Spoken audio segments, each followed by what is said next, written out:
Do you struggle with doubt? Do you struggle with questioning if what you're being told is true about Jesus? Do you struggle with what's going on with your own faith and your own walk with God? Well, you are in good company. With the United Fellowship, Pastor Dooba here, and we looked this last Sunday a passage in John chapter 20, verses 24 through 31, the story of doubting Thomas, as we well know.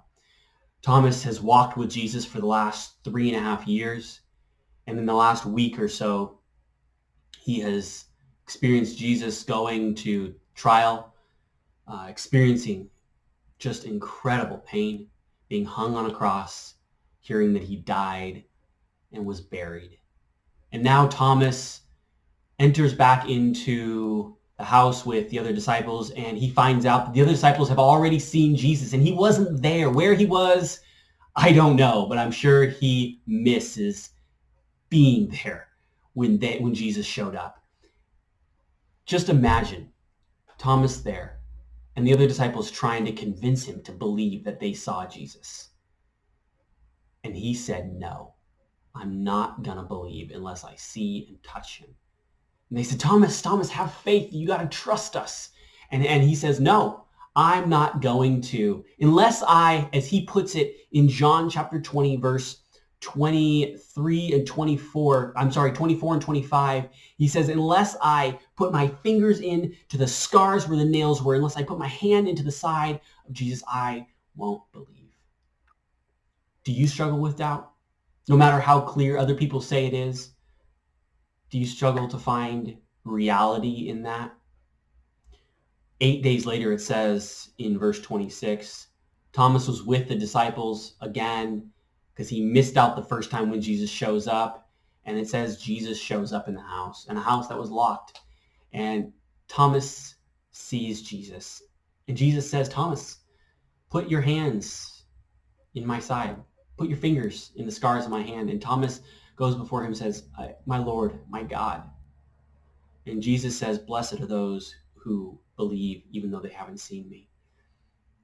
Do you struggle with doubt? Thomas did too. And he walked with Jesus for 3 years. I think we're in good company there. The other disciples we know as well doubted that Jesus was alive. I just want to encourage you with this thought. Your doubts, the doubts that you experience, are common. There are many who doubt. We find security, though, in the truth of the Word of God.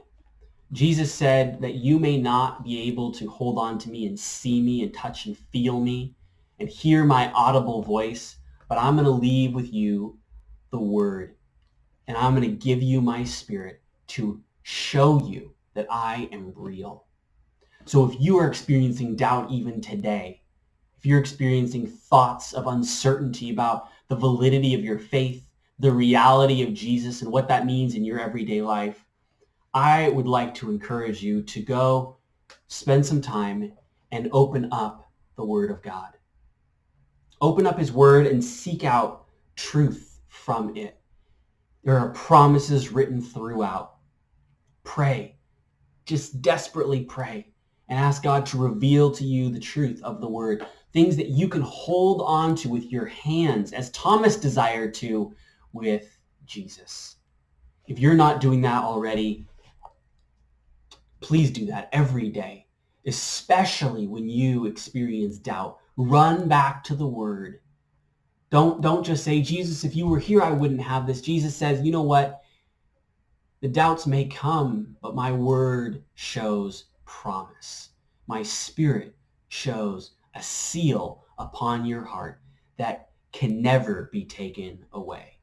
Run to the Word and find the promises of Jesus. And I promise you, He will not put you to shame.